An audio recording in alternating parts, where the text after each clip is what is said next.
Assalamualaikum warahmatullahi wabarakatuh. Assalamualaikum warahmatullahi wabarakatuh. Ustadz, tadi pemaparan Ustadz itu kan mengenai kurban. Ini pertanyaan saya adalah kalau misalkan kita kurban itu kan ada kategorinya kan. Memang kita memiliki kemampuan. Yang pertama, yang kedua itu kurban itu diberikan oleh orang yang mampu kepada keluarganya untuk nama yang akan dikurban. Yang ketiga, memang hadiah untuk diberikan mungkin kepada karyawannya atau orang yang dianggap bahwa dia masuk kategori untuk namanya yang bisa kurban gitu kan.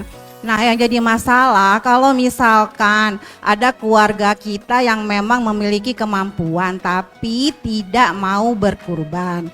Apakah kita bisa tetap memasukkan nama keluarga kita itu termasuk salah satu yang akan kita kurban juga?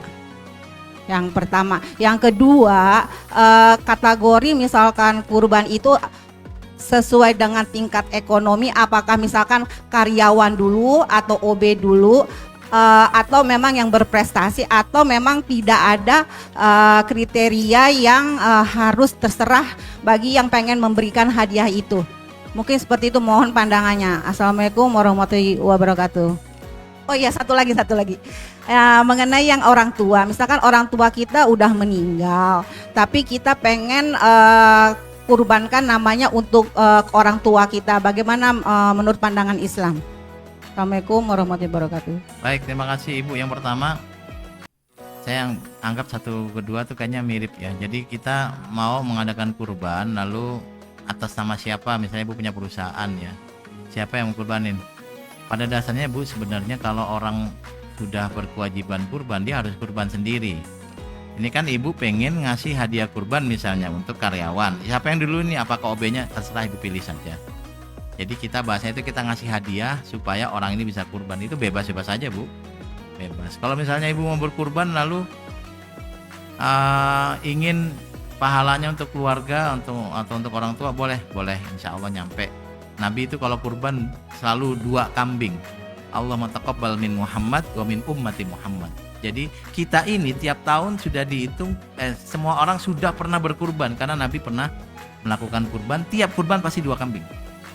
Taqabbal min Muhammad wa min ummati Muhammad. Artinya bahwa bagi orang miskin yang pernah kurban, pahala kurbannya udah dapat yang Nabi kasihkan. Nanti berapa banyak pahala terserah Tuhan Bu. Nanti Tuhan bagi-baginya gimana pahalanya. Tapi artinya semua orang pernah melakukan ibadah kurban kalau umat Muhammad. Nah, kalau kita mau misalnya kita lihat keluarga kita dia mampu tapi kok nggak kurban, saya kok lebih prefer kita nggak usah punya dugaan apa-apa karena orang masing-masing punya ceritanya gitu. Bagi kita dia mampu tapi bisa jadi saat itu dia sedang butuh uang banyak untuk keperluan yang harus dia bayarkan. Jadi mungkin saat ini nggak bisa kurban, biasa aja, biarin aja. Jadi kalau nanti ada orang kaya yang nggak berkurban, ya mungkin dia punya cerita atau dia berkurban tapi kita nggak tahu. Banyak orang yang berkurban nggak tahu juga gitu. Ya mungkin kurbannya tadi di daerah dan seterusnya. Nah, kalau nanti Ibu merasa ini keluarga saya mampu tapi kok belum berkurban, saya yang korban deh atas nama dia. Wah, alhamdulillah, keren itu. Alhamdulillah. Jadi yang mengeluarkan uangnya kita, tapi yang mendapat pahalanya orang lain bisa. Insya Allah hadiah pahala dalam ibadah tertentu, salah satunya kurban, sedekah itu masih bisa, termasuk haji masih bisa.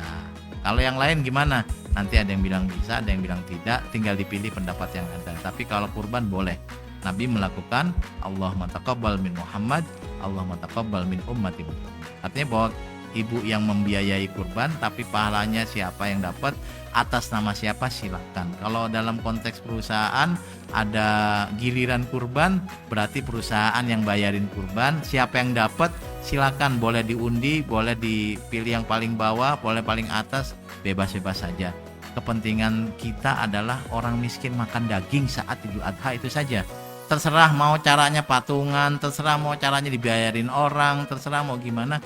Yang penting orang kaya makan daging karena bisa beli, orang miskin makan daging karena dapat korban tadi itu.